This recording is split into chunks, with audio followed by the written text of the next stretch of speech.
नमस्कार, डिजाना विशेष में आपका स्वागत है। मैं हूं डॉक्टर प्रतीक श्रीवास्तव। मेरे साथ इस वक्त मौजूद हैं मध्य प्रदेश के वरिष्ठ आईएएस ऑफिसर श्री मोहम्मद सुलेमान। वे स्वास्थ्य सेवाओं के प्रभारी हैं, एससीएस हैं, और उनके सामने इस वक्त बहुत बड़ी चुनौती है मध्य प्रदेश को कोरोना से बचाने की, कोरोना से निपटने की। सुलेमान साहब, आपका स्वागत है। बहुत धन्यवाद आपका प्रतीक जी। बहुत दिनों के बाद आज आपसे बात हो रही है। मुझे बहुत खुशी है आपसे बात करने का, मुझे आज मौका मिल रहा है। धन्यवाद सर। सबसे पहले तो मैं आपसे ये जानना चाहता हूँ सर कि मध्य प्रदेश में जो कोरोना को लेकर जो एक सरकार ने जो रणनीति बनाई है, वो क्या हम सही दिशा में हैं? देखिए, हमारी जो रणनीति पहले दिन से मध्य प्रदेश में रही कोरोना से डील करने की, उसको हम लोग IITT का नाम देते थे कि हमको आइडेंटिफाई करना है, आइसोलेट करना है, टेस्ट करना है और ट्रीट करना है। शुरू से हम इस रणनीति पर काम किए। मेरी हिसाब से आप देखोगे तो इस रणनीति के बहुत अच्छे परिणाम हमको देखने को मिले। जो हमारे सारे पैरामीटर्स जो होते हैं किसी बीमारी के स्प्रेड को चेक करने के, वो सारे पैरामीटर्स पॉजिटिव डायरेक्शन में हमारे चले। जैसे एक डबलिंग रेट का कॉन्सेप्ट है कि कितने दिनों में हमारे केसेस डबल होंगे, वो धीरे धीरे हमारा बढ़ के 20 दिन से ऊपर पहुंच गया है। नेशनल एवरेज का लगभग डबल है। तब मतलब ये है कि हमारे केसेस की ग्रोथ रेट को धीरे धीरे हमने काबू में पा लिया। हमने अपनी टेस्टिंग को बहुत हद तक इम्प्रूव कर लिया, और जो आइसोलेशन का काम है उसमें बहुत मेहनत से हमने सभी लोगों के सहयोग से वो काम किया। लॉकडाउन के जो पीरियड होते हैं उसमें एक R0 का कॉन्सेप्ट होता है कि जो ये बताता है कि कितना इफ़ेक्टिवली आपका स्प्रेड जो है वो कंट्रोल हो रहा है। जो 1.97 पहले हुआ करता था, वहाँ से घट के वो अब 1.05 के आसपास आ गया। मतलब आइडेंटिफिकेशन और आइसोलेशन के दोनों पैरामीटर्स पे बहुत अच्छे से हम अपना काम कर पाए। टेस्टिंग की कैपेसिटी का जहाँ तक सवाल है, हमारी मार्च की शुरुआत में प्रतिदिन 60 टेस्ट करने की कैपेसिटी होती थी। आज जब मैं आपसे बात कर रहा हूँ तो आज हमने एक दिन में 6191 टेस्ट किए हैं। मतलब 60 से बढ़कर हमारी टेस्टिंग कैपेसिटी को हमने 6000 तक पहुँचा दिया। वो भी अभी भी हम उससे संतुष्ट नहीं हैं और आगे हम बढ़ाने का लगातार उसमें काम कर रहे हैं। लास्ट पॉइंट हमारी स्ट्रैटेजी का ट्रीटमेंट का था। आज की तारीख में हमारा जो रिकवरी रेट है वो 60% से ऊपर हो गया है। तो जो लोग हमारे पास आ रहे हैं, हमारे पास ये कैपेसिटी है हमारे हॉस्पिटल्स की कि हम उन सब का इलाज कर सकें। जितनी हमारी बिस्तरों की क्षमता है उसका करीबन 16-17% ही हम लोग यूज़ कर रहे हैं। तो ना हमारे पास कहीं कैपेसिटी में कंस्ट्रेंट है, ना ही हमारी जिसको कहना चाहिए जो प्रोटोकॉल है ट्रीटमेंट की, उसमें कोई दिक्कत है। और अब हमारा पूरा ध्यान इस बात पे है कि हम अपनी इसकी ट्रीटमेंट की क्षमता को और कैसे बढ़ा सकें। ऑक्सीजन बेड की अवेलेबिलिटी को हम लगातार बढ़ाने का कोशिश कर रहे हैं। ICU की क्षमता किस तरह से हम बढ़ाएं, लगातार उस पर काम कर रहे हैं। चुनौती हमारे सामने ये है कि हम कुछ प्रदेशों में जैसी स्थिति हुई कि बिस्तरों की उपलब्धता ना हो पाए, वेंटिलेटर नहीं मिल पाए, वेंटिलेटर ना मिल पाए। बहुत सारे विकसित देशों में ये स्थिति बनी कि वेंटिलेटर नहीं थे वहाँ पे। उससे हम बेटर स्थिति में रहें, हम बीमारी से एक कदम आगे चलते रहें, ये हमारा प्रयास लगातार जारी है। आगे भी हम उसी पे काम कर रहे हैं। अपनी स्ट्रैटेजी में बस 1 मिनट में आपको और ये कहना चाहूँगा कि हमने थोड़ा एक और चेंज किया। पहले कई बार ये बात आती थी कि साहब उसको बीमारी थी, उसने छिपाया, बताया नहीं। तो मैं कई बार मुझे मन में लगता था कि भाई बताया नहीं, इस बात का अर्थ क्या, किसको बताने जाए?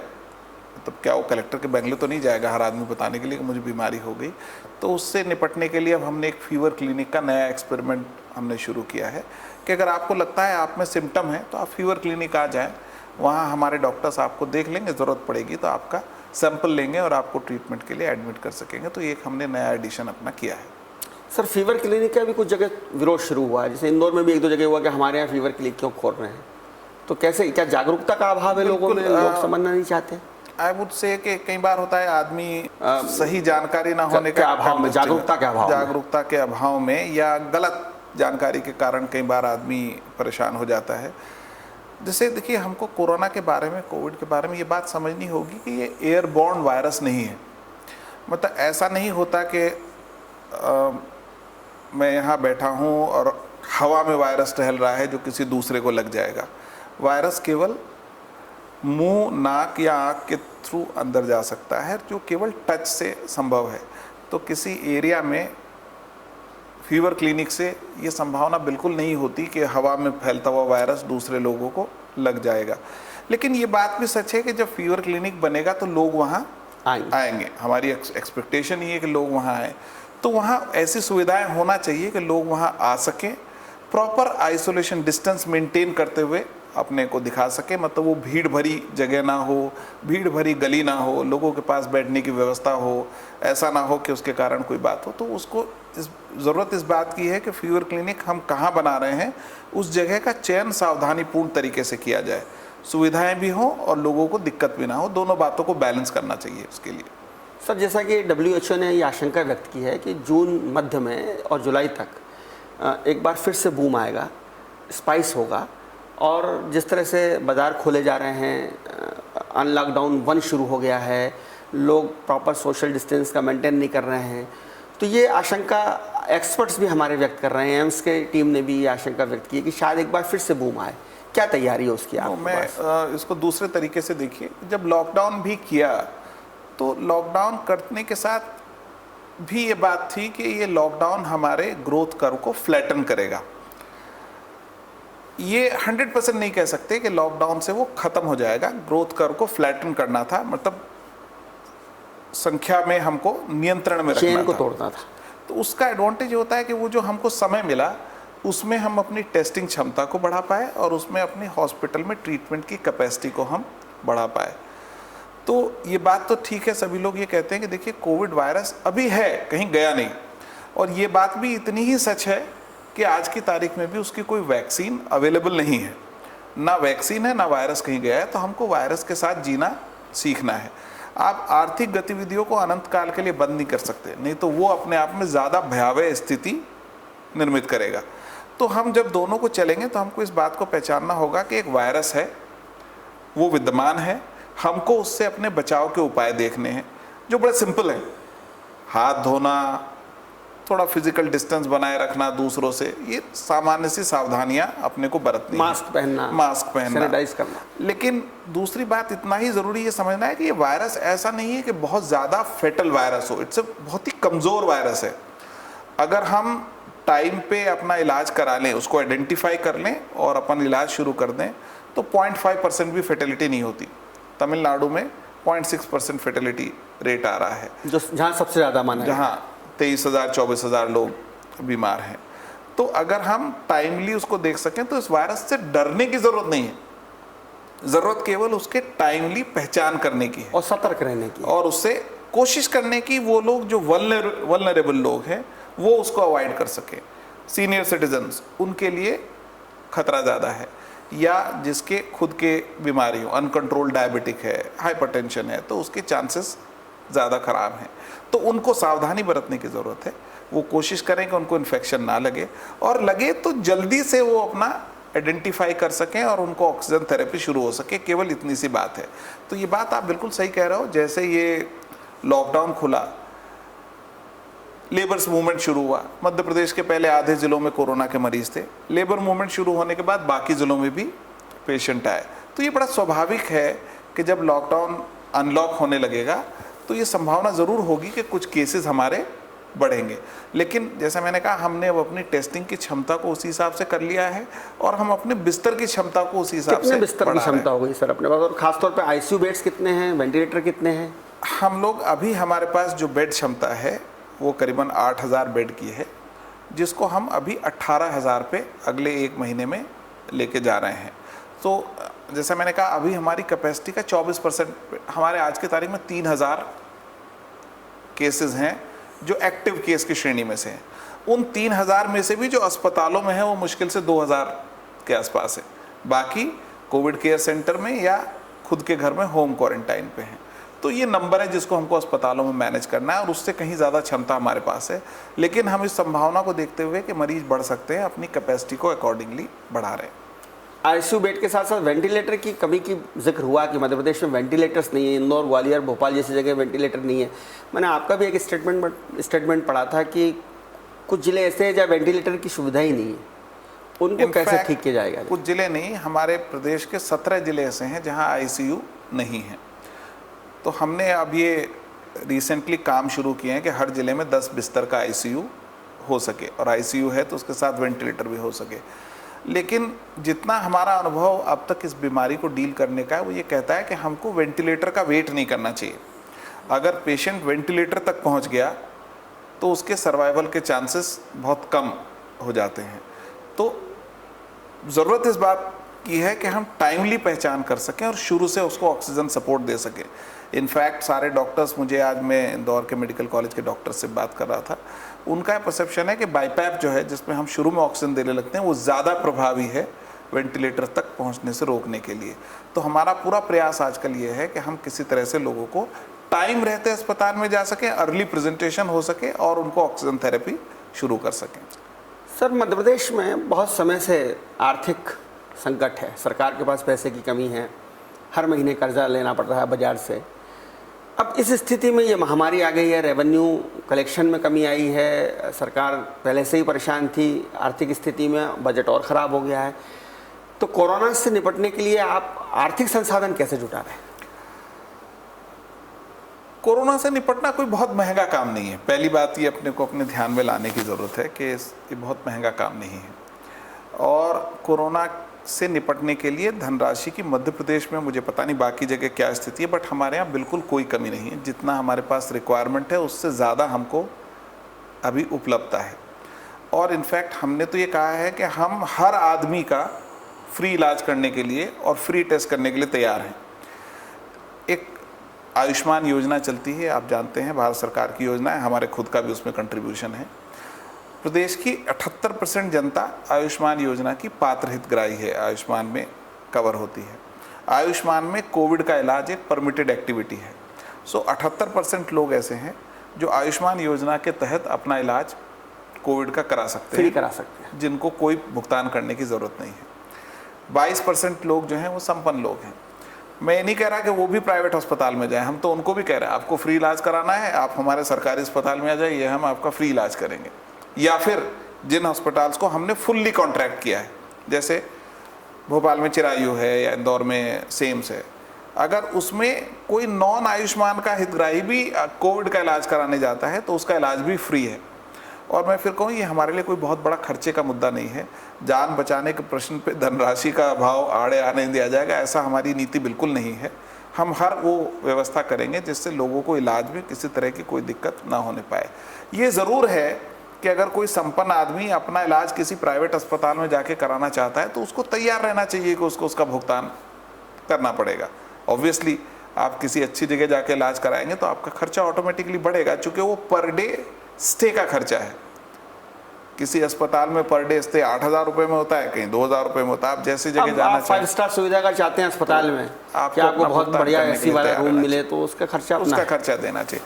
जो कोविड का इलाज है एक्चुअली वो तो कोई खर्चा है नहीं, वहाँ आप इलाज क्या करते हो, ऑक्सीजन ही तो दे रहे हैं।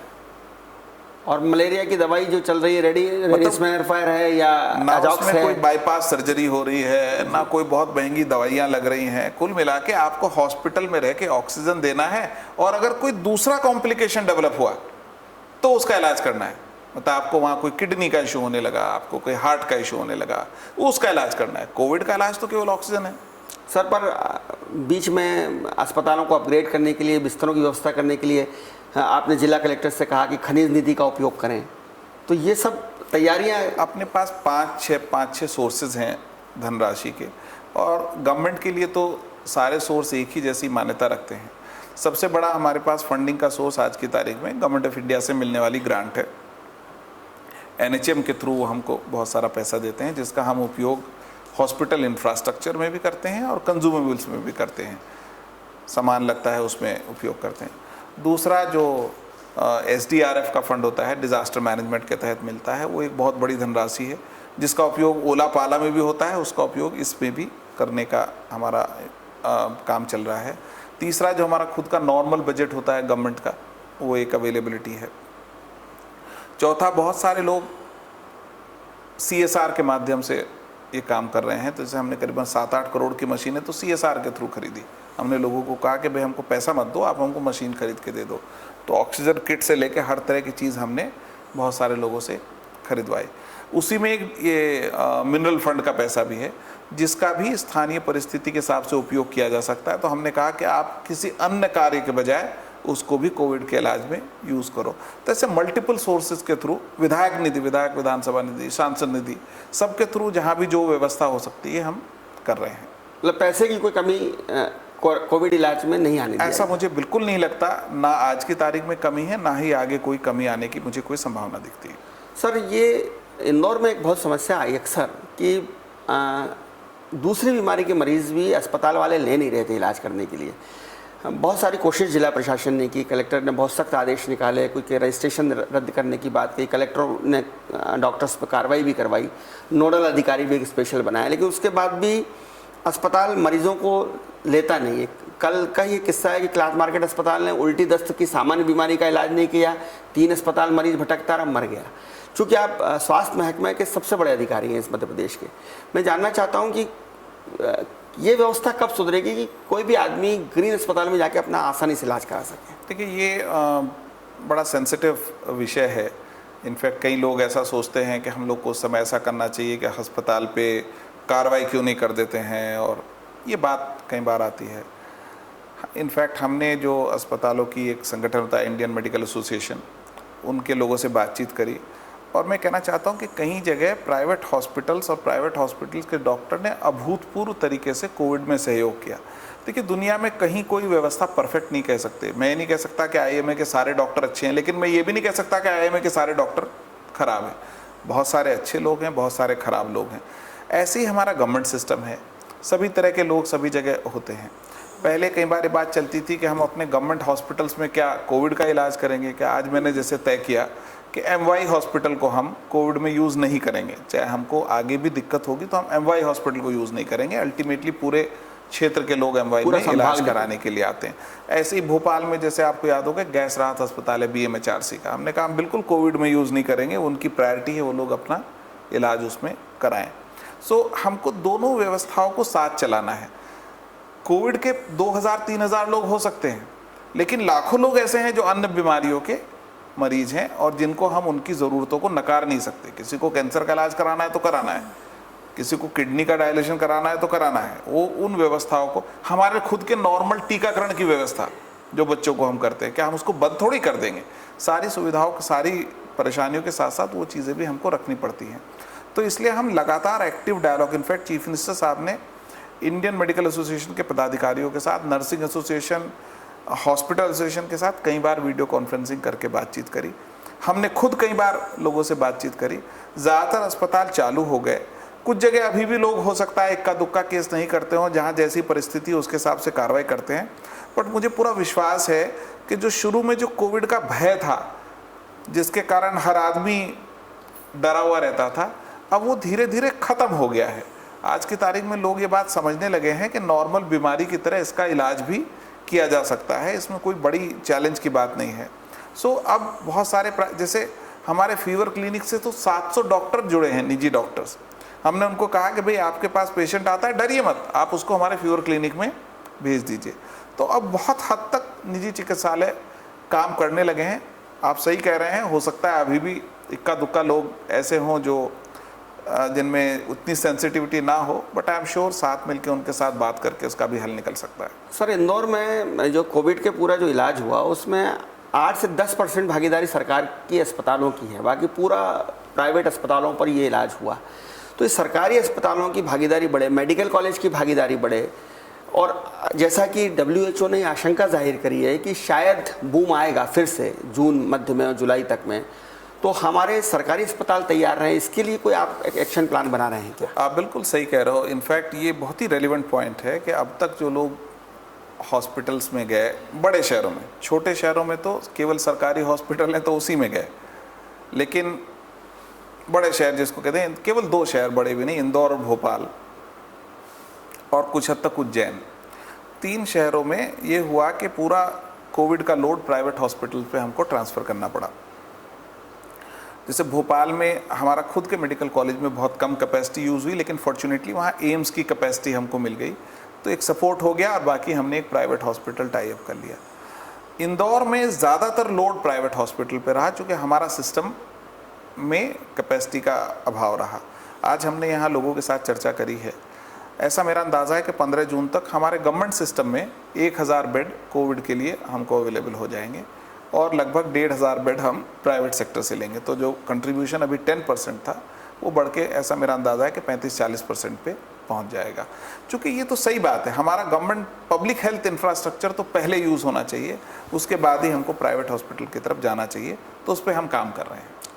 सर, पूरे मध्य प्रदेश में कोविड के चक्कर में अभी पूरा फोकस जी सरकार का भी, आपका भी सब है, लेकिन जो मध्य प्रदेश का स्वास्थ्य सिस्टम है, चूँकि आप कोई जिम्मेदारी दी गई है और बहुत चुनिंदा सीनियर ऑफिसर्स में से आप हैं, तो पूरा मध्य प्रदेश का स्वास्थ्य सिस्टम कैसे ठीक हो, गांव तक, ग्रास रूट लेवल तक जो है वो अस्पताल और डॉक्टर्स पहुँचें, नर्स पहुँचें, ये अभी बहुत चिंता का विषय, क्योंकि अभी भी हमारा जो चिकित्सा या मेडिकल सेक्टर है वो प्राइवेट पे बहुत डिपेंड है। सरकारी सिस्टम पे अभी भी लोग उतना भरोसा नहीं कर रहे हैं, जबकि वास्तव में किसी भी लोकतांत्रिक और जनकल्याणकारी सिस्टम में, राज्य में ये ज़रूरी है कि शिक्षा और स्वास्थ्य वो सरकारी होनी चाहिए।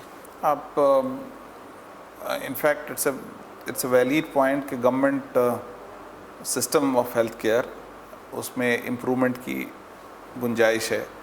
हर सिस्टम की तरह उसमें इम्प्रूवमेंट की काफ़ी गुंजाइश है। बहुत सारी वैकेंसीज़ हैं, डॉक्टर्स की अवेलेबिलिटी नहीं है, डॉक्टर्स कई बार मौके पे मिलते नहीं हैं, ये सारे चैलेंजेस हैं।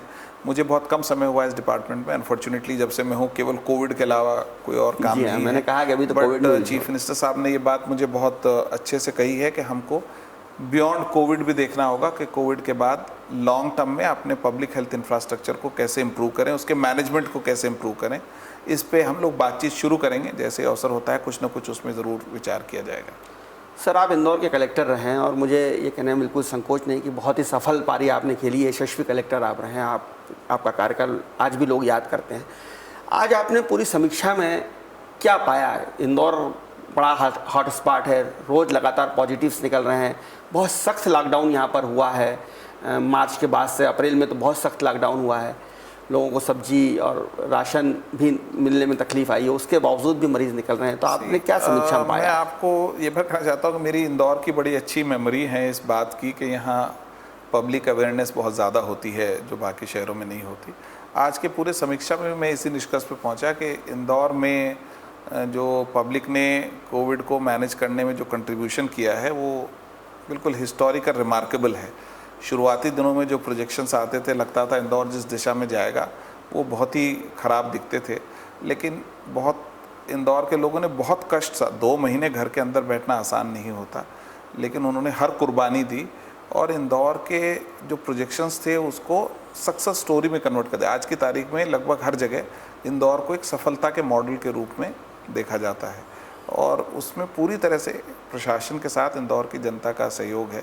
मुझे आगे भी बहुत उम्मीद है कि जैसे जैसे इकोनॉमिक एक्टिविटी बढ़ेंगी, लोग अपनी अवेयरनेस को अगर एक्टिव रखेंगे, उसी तरह सोशल डिस्टेंसिंग बनाए रखेंगे, प्रिकॉशंस लेंगे, मास्क पहनेंगे, तो इंदौर बहुत जल्दी इस बीमारी से मुक्त हो जाएगा। क्या सजेशन आप देना चाहेंगे इंदौर को, क्योंकि आपने आज सब देखा ही है, समीक्षा की है, तो आपने क्या सजेशन जिला प्रशासन को दिए? बस मैं बता रहा हूँ, जिला प्रशासन को भी मैंने वही बात कही और आपके माध्यम से इंदौर की पब्लिक को भी वही बात कहना चाहता हूँ। बेसिक समझना है केवल, virus is here to stay, it's not going anywhere, virus is here. दूसरा, अभी भी कोई वैक्सीन अवेलेबल नहीं है, तो अगर हमको वायरस के प्रभाव को रोकना है तो हमको सोशल डिस्टेंसिंग को, मास्क के यूज़ को, हाथ धोने की, हाइजीन की चीज़ों को अपनाना पड़ेगा। और दूसरी बात यह है कि वायरस से बिल्कुल भी डरने की ज़रूरत नहीं है, ये बहुत ही कमज़ोर वायरस है। अगर हम समय पे आइडेंटिफाई कर सकें और अपना इलाज के लिए हॉस्पिटल में जा सकें तो इसमें सर्वाइवल के चांसेस ऑलमोस्ट 100% हैं। सो अवेयर रहना है और डरना नहीं है, यही 2 संदेश की बातें मैं आपके माध्यम से कहना चाहूँगा। सर, आप उद्योग विभाग के लंबे समय तक प्रमुख सचिव रहे हैं और आपके कार्यकाल में आप जो बहुत सारे इन्वेस्टर मीट्स हुए, बहुत बड़े बड़े उद्योग यहाँ पर आए। चूँकि कोविड ने हमारी अर्थव्यवस्था पर, हमारी इंडस्ट्री पर बहुत बड़ा हमला किया है, इंडस्ट्री शुरू भी हो गई है लेकिन अभी मजदूर नहीं मिल रहे हैं, उनकी अपनी परेशानियाँ हैं, टैक्सेस वो जमा नहीं कर पा रहे हैं, बिजली के बिल आ रहे हैं। अब आप इस समय उद्योग को आप नब्ज जानते हैं उद्योग क्या आपने ये प्रश्न आपका गलत आदमी से है। नहीं, गलत आदमी से नहीं है। संजय शुक्ला जी आए हुए हैं, अगर आप उनसे पूछे होते तो सही उत्तर मिलता। मेरा प्रश्न बिल्कुल सही और परफेक्ट आदमी से, जिसने मध्य प्रदेश के उद्योग को बहुत बारीकी से देखा है। तो आप इस समय से उद्योगों को निपटने के लिए क्या सलाह देना चाहेंगे? देखिए, हर चीज़ में अपॉर्चुनिटी छिपी होती है। जैसे अगर आप इंदौर के कॉन्टेक्स्ट में देखोगे तो इंदौर के औद्योगिक क्षेत्र का सबसे बड़ा हिस्सा जो फार्मास्यूटिकल इंडस्ट्री से आता है। इस पीरियड में फार्मास्यूटिकल इंडस्ट्री केवल ग्रो कर सकती थी और उन्होंने बहुत ग्रो किया। जो प्रतिभा सिंटेक्स जैसी कंपनियां थी, उन्होंने पीपी किट्स बनाने का नया काम हुआ। अभी सब तरफ दुनिया में ये माहौल है कि चाइना से बहुत सारे बिजनेसेस इंडिया की तरफ मूव होंगे। सो मे बी हम लोग के सामने भी एक अपॉर्चुनिटी है कि हम लोग अपनी कैसी तैयारी कर सकें और उसमें से कितने लोगों को हम मध्य प्रदेश की तरफ और देश की तरफ आकर्षित कर सकें। किसी भी चुनौती में अपॉर्चुनिटी छिपी होती है, उसको खोजने भर की ज़रूरत है। धन्यवाद सुलेमान साहब, हमारे दर्शकों से बात करने के लिए हम आपके आभारी हैं। मोहम्मद सुलेमान साहब जिस भी विभाग में रहें, चाहे वो मध्य प्रदेश सड़क विकास निगम के एमडी रहे हों या उद्योग विभाग रहे हों, उन्होंने हमेशा सफलता की एक नई इबारत लिखी है, सफलता का इतिहास रचा है। इसलिए हम उम्मीद करते हैं कि स्वास्थ्य महकमे में रहते हुए वो निश्चित रूप से कोरोना की महामारी से तो बचाव करेंगे ही मध्य प्रदेश का, बल्कि जैसा कि वो कह रहे थे कि मध्य प्रदेश की स्वास्थ्य संरचना को भी और बेहतर बनाने की दिशा में काम किया जाएगा। तो हम उम्मीद करते हैं कि जल्दी ही स्वस्थ मध्य प्रदेश बनेगा। और जैसा कि सर ने भी कहा है, सुलेमान साहब ने, और डिजाइनर न्यूज़ भी हमेशा से कहता है, घर में रहिए, सुरक्षित रहिए, कोरोना से डरना नहीं है, सतर्क रहना है। देखते रहिए डिजाइनर न्यूज़, खबरों का सिलसिला जारी रहेगा। नमस्कार।